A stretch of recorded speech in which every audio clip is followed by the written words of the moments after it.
In this lecture, I'm going to show you how to measure the accuracy of your models. Now, in order to do so, first we need to split our data set into two sets, one for training and the other for testing. Because right now, we're passing the entire data set for training the model, and we're using two samples for making predictions. That is not enough to calculate the accuracy of a model. A general rule of thumb is to allocate 70 to 80% of our data for training and the other 20 to 30% for testing.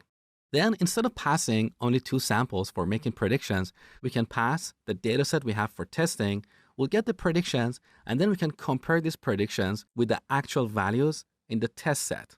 Based on that, we can calculate the accuracy. That's really easy. All we have to do is to import a couple of functions and call them in this code. Let me show you.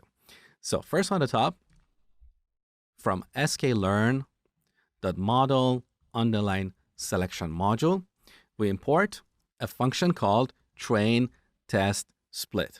With this function, we can easily split our dataset into two sets for training and testing.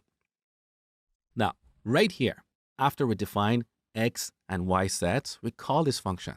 So train test split, we give it three arguments, X, Y, and a keyword argument that specifies the size of our test dataset.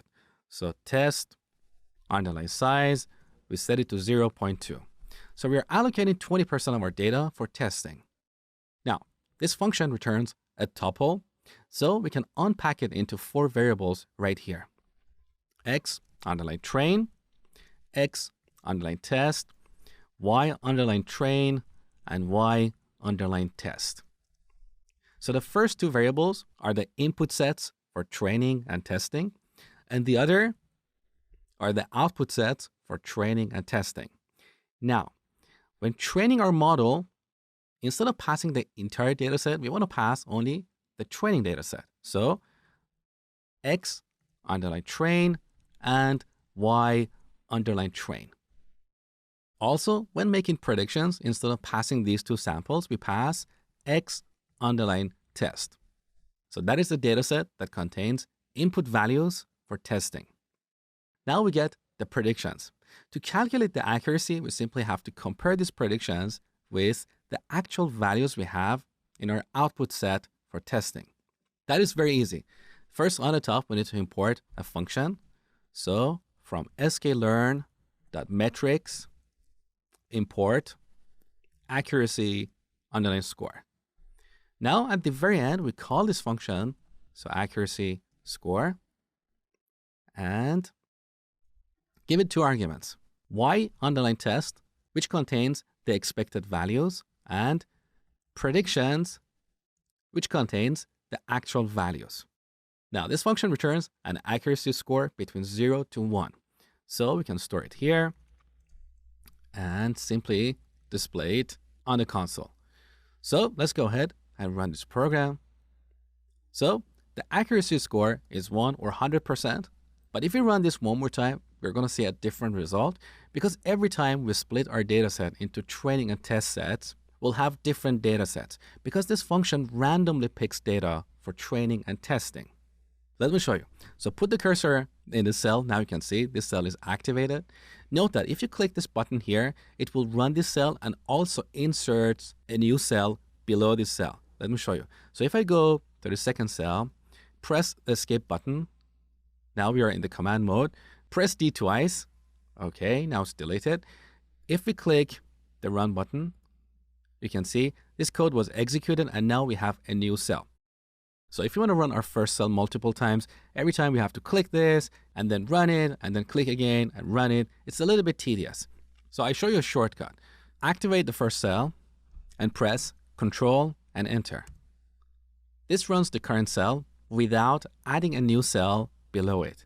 So back here, let's run it multiple times. Okay, now look, the accuracy dropped to 0.75. It's still good. So the accuracy score here is somewhere between 75% to 100%. But let me show you something. If I change the test size from 0.2 to 0.8, so essentially we're using only 20% of our data for training this model, and we're using the other 80% for testing. Now let's see what happens when we run this cell multiple times. So Control and Enter. Look, the accuracy immediately dropped to 0.4. One more time. Now 46%, 40%, 26%. It's really, really bad.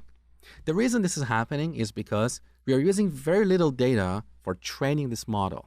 This is one of the key concepts in machine learning. The more data we give to our model and the cleaner the data is, we get the better result. So if we have duplicates, irrelevant data, or incomplete values, our model will learn bad patterns in our data. That is why it's really important to clean our data before training our model. Now, let's change this back to 0.2. Run this one more time. Okay, now the accuracy is 1, 75%. Now it dropped to 50%. Again, the reason this is happening is because we don't have enough data. Some machine learning problems require thousands or even millions of samples to train a model. The more complex the problem is, the more data we need.